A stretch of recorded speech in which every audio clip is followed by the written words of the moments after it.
ኢራን ሆርሙዝን ድል አደረገች። ትራምፕ እጃቸው ታሰረ። የኢራን 34 መርከቦች የሆርሙዝ እገዳ ጥሰው አለፉ። ትራምፕ ከባድ አጣብቂኝ ውስጥ ገብተዋል። የሴናተሮች ተቃውሞ በርትቷል።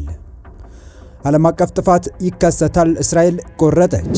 ኢራን የታሪክ ጠባሳ ናት ያሉት ኔታንያሁ አስደንጋጭ ማሳሰቢያ አሰሙ። ፕሬዚዳንት ትራምፕ ከኢራን ጋር ተነጋግረው ለ15 ቀናት የፈቀዱት የተኩስ ማቆም ስምምነት ቢጠናቀቅም በተናጠል ስምምነቱን ለተጨማሪ ቀናት ማራዘማቸውን ይፋ ቢያደርጉም የቀጠናውን ውጥረት ከማባባስ አላዳነውም።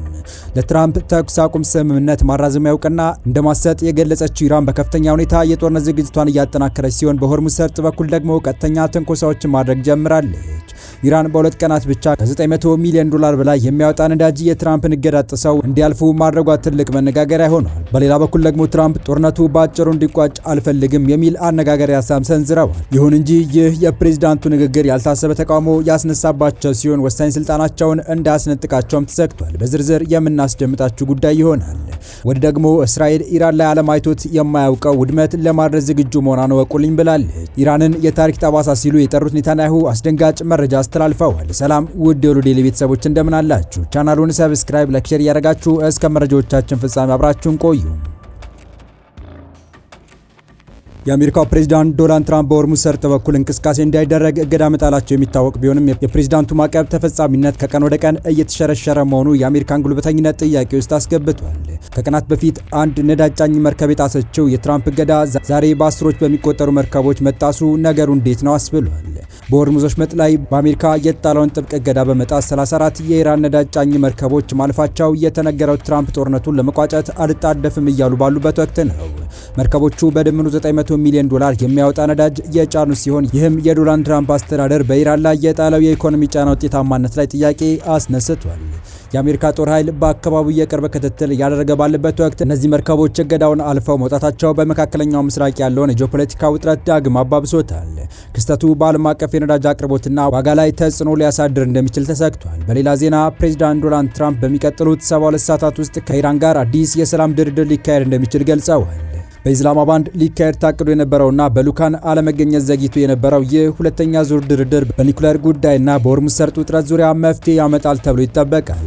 አልአረቢያ እንደዘገበው ድርድሩ ለቀጠናው ሰላም አዲስ ተስፋ የፈነጠቀ ሆኗል። ትራምፕ በ3 ቀናት ውስጥ ይጀምራል ቢሉም ኢራን በበኩሏ ትራምፕ ላራዘሙት የተኩስ አቁም ስምምነትም ሆነ ድርድሩ እንዲካሄድ ላቀረቡት እቅድ እውቅና እንደማትሰጥ አስታወቀች። በመካከለኛው ምስራቅ የነበረው ደካማ ሰላም አደጋ ላይ ወድቋል። ቴህራን ወታደራዊ እርምጃ ሊወስድ ይችላል በማለት ዝግጅቷን እያሳየች ነው። የኢራን መንግስታዊ መገናኛ ብዙሃን ባስተላለፉት አስቸኳይ መረጃ መሰረት ሀገሪቱ በቅርብ የተደረሰውና የተራዘመው የተኩስ አቁም ስምምነት እንደማታውቀው በይፋ ገልጻለች። የቴህራን ባለስልጣናት እንደተናገሩት ከሆነ ኢራን በማንኛውም ስምምነት የምትገዛው የራሷን ብሔራዊ ጥቅም ብቻ መሰረት በማድረግ ሲሆን ይህንን ጥቅሟን ለማስከበር ስትልም አስፈላጊውን ወታደራዊ እርምጃ ለመውሰድ ወደ ኋላ እንደማትል ፍንጭ ሰጥተዋል። ይህ ያልተጠበቀ አቋም ቀጠናውን ወደ ከፍተኛ ውጥረትና አለመረጋጋት የከተተው ሲሆን በዓለም አቀፍ ማህበረሰብ ዘንድ ትልቅ ተስፋ ተጥሎበት የነበረው የተኩስ አቁም ስምምነት አሁን ላይ የመፍረስ አደጋ ተጋርጦበታል።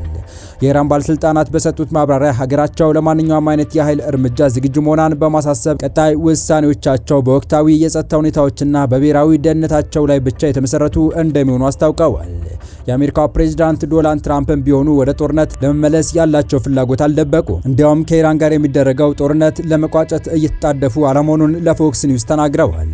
ፕሬዝዳንቱ ከቴሌቪዥን ጣቢያው ጋር ባደረጉት የስልክ ቃለ መጠይቅ ከኢራን ጋር የተደረሰውንና ረቡዕ ዕለት የተጠናቀቀውን ተኩስ አቁም ያራዘሙት የጊዜ ጫና ኖሮባቸው እንዳልሆነ ገልጸዋል።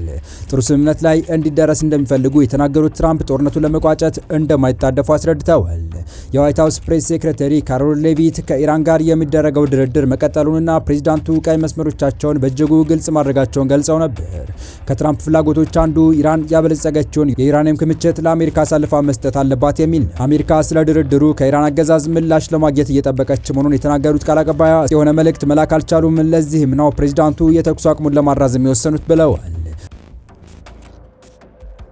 ይህ የፕሬዝዳንቱ በጦርነት ጉዳይ የያዙት የተራዘመ እቅድ ግን በእርሳቸው ላይ የሚነሱ ቅሬታዎችና የሚሰነዘርባቸውን ትችቶች ከፍ እያደረገባቸው ሲሆን ከቀናት በፊት ለጥቂት በ5 ድምጾች ልዩነት የተረፉት ጦርነቶችን በብቸኝነት የመወሰን ስልጣናቸውን በድጋሚ ጥያቄ ውስጥ እንዳያስገባና እንዳያሳጣቸው የሚሉ ስጋቶችን አስከትሏል።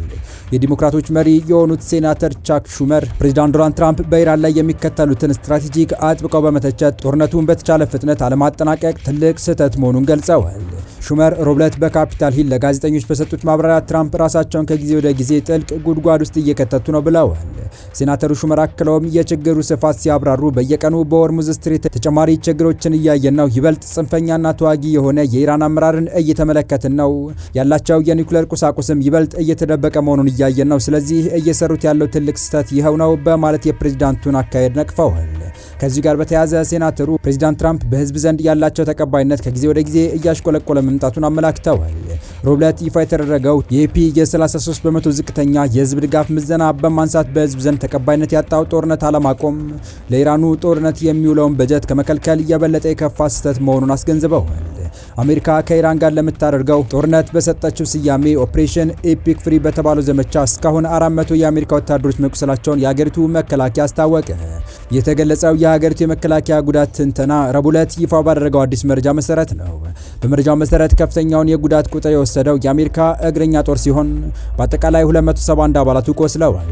በተጨማሪም 64 የባህር ኃይል፣ 19 የማሪን ኮርፕስ እና 46 የአየር ኃይል አባላት ላይ ጉዳት ደርሷል። የመከላከያ የጉዳት ትንተና ስርዓቱ እንዳመላከተው ጉዳት ከደረሰባቸው አጠቃላይ ወታደሮች ውስጥ 349 ወንዶች ናቸው። በዚህ ወታደራዊ ዘመቻ እስካሁን 13 የአሜሪካ ወታደሮች የተገደሉ ሲሆን ሁሉም ጦርነቱ በተጀመረባቸው የመጀመሪያ ጊዜያት ህይወታቸውን ያጡ ናቸው። የተገደሉት ወታደሮች በሙሉ የእግረኛ ጦር ወይም የአየር ኃይል አባላት እንደነበሩም በዘገባው ተጠቅሷል።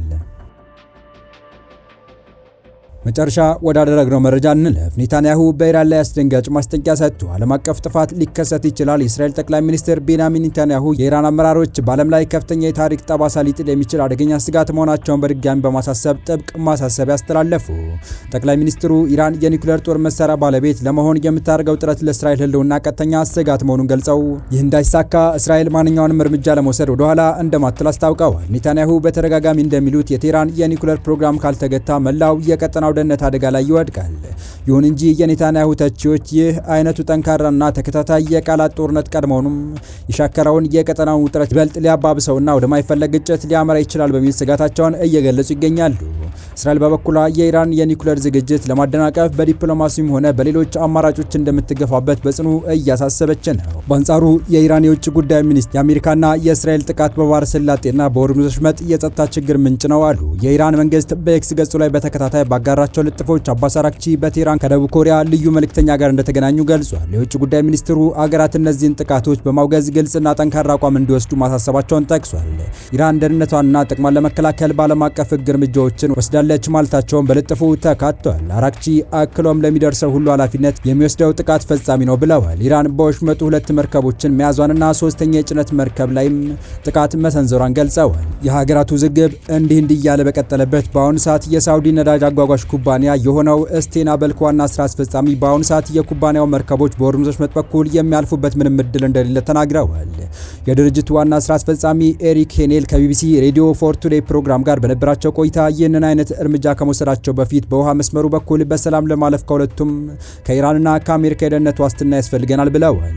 የንግድ መርከቦች በድጋሚ ጉዞ እንዲጀምሩ የሚያስችላቸው አስፈላጊ ሁኔታ ሊፈጠር የሚችለው የሰላም ስምምነት ሲፈረም ብቻ መሆኑን ገልጸዋል። ከጥቂት ሳምንታት በፊት እስከ ባለፈው ሳምንት ድረስ ባለው ጊዜ በአንድ ሳምንት ገደማ ውስጥ እንድናልፍ የሚያደርግ አንድ ነገር ይፈጠራል የሚል ተስፋ ነበረን ያሉት ዋና ስራ አስፈጻሚ አሁን ግን ሁኔታው እየተቆለፈ ሆኗል ሲሉ ስጋታቸውን ገልጸዋል። የተወደዳችሁ የቻናላችን ቤተሰቦች ለአሁኑ ለእናንተ ይመጥናሉ ብታደምጧቸው ታተርፉባችኋላችሁ ብለን የመረጥንላችሁ ዕለታዊ መረጃዎቻችን እስካሁን ያደመጣችኋቸው ነበሩ።